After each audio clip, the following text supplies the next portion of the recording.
When planting bare root trees, there's a few important steps that we need to take to make sure that we have some success with our trees. Of course, you want to dig a nice big hole. As you can see, the soil that we've got here is a real heavy clay, and so if we dig too small of a hole, it's going to retain all the moisture in there, and pretty much it's going to be like planting your tree in a pot. And if you get too much water in there that can't drain out, that tree's going to just suffocate and it's not going to do very well. And so we've dug the hole extra wide for our bare root tree. As you can see, our root ball is not very big. So we've got a small root ball here. We've got some nice little small fine root hairs that are really starting to come already. We want to make sure there's really good drainage. So if you can see down the bottom of the hole, I've kind of created a little bit of a mound here where there's really good drainage underneath here. We dug the hole down extra deep, put some nice soil back in there so the tree won't ever stand in water, but if there starts to accumulate some water in there, it'll drain out through the bottom and it won't suffocate the root system. So I've kind of made a little bit of a mound there. And we're going to put the bare root tree right on top of that. So as you can see, the graft of the tree is about right here. So they take a hardier root stock and they graft the desirable tree. This is a hawthorn tree.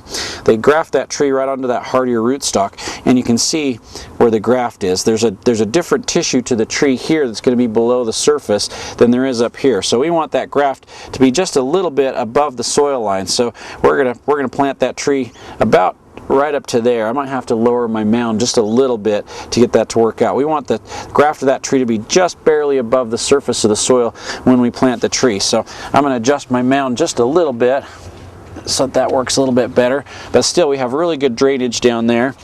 And then usually at this point what I like to do is put some mycorrhiza on the tree. The mycorrhiza is a natural fungus, but it's a good fungus instead of a bad fungus. What it does is it attaches to the root system of our tree. You can use it on shrubs, you can use it on roses, you can use it on vegetables and flowers and all kinds of different things. But we're going to use some of the mycorrhiza, and we're going to take that and we're going to treat the root system before we plant. So I'll open this up. It's a fine vermiculite and perlite mix, and we're going to take a scoop of that. Generally for a bare root tree like that, I'll probably use about 2 scoops. What we want to do is I like to hold the plant over the hole, and we're going to sprinkle that so it all comes in contact with the root system, and the excess drops down the bottom of the hole, which will be fine. We might actually have enough with this one big scoop.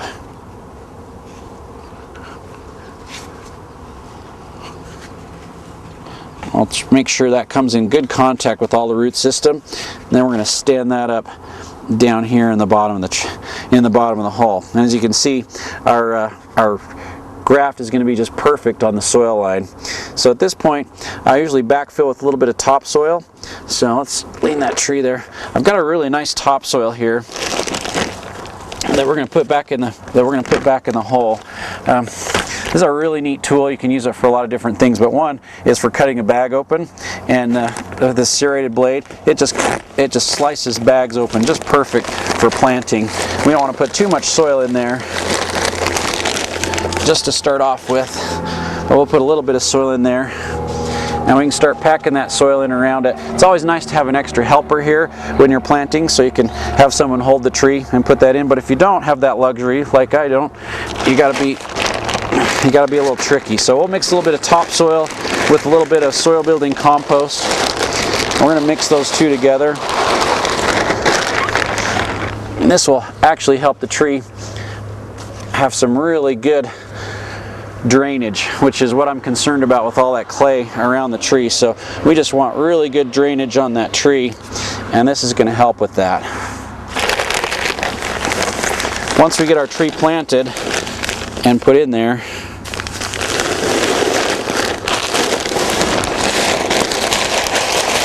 we're going to water it in with a little bit of root stimulator. So up to this point, we've got a nice mixture of soil in there with our compost, and I blended a little bit in with the compost. We're going to have to put a little bit more soil in here, but for right now, what I would normally do is kind of tamp this down just a little bit. We're going to take our root stimulator that we've mixed up in water. It's a mild fertilizer with a little bit of rooting hormone in there. And once we get the rest of the soil put in there, I'm going to water that tree in really well with the root stimulator, and then try and pack that soil down in so the tree stays nice and level. But as you can see right now, we've got a really nice start to our hole. We've got about 4 more inches left to go, and our soil line is going to end up being about right there on the tree, which is just right where we want it, so that the graft just stays right above it. The mycorrhiza is going to attach to the root system. It's going to colonize that tree, help it get established much quicker. And then the root stimulator is going to encourage more root system to develop, and that mycorrhiza is going to stay with the tree for the rest of its life. So it'll basically go out in search of water and in search of nutrient, bring it right back to the tree. It's really going to help with our clay soil down here. So to finish this off, we'll put just a little bit of soil back in there, tamp it down, water it in really well with our root stimulator, and our bare root tree is ready to go. We're going to make sure the soil stays moist from here on out, but we're not going to try and overwater it too much so it stays too damp. So I'll usually come out and check it, stick my fingers down maybe 4 or 6 inches deep. If the soil's still moist down there, I won't water it, but if it's starting to dry out, we'll give it one more drink, and that's pretty much all the steps to having success with bare root trees.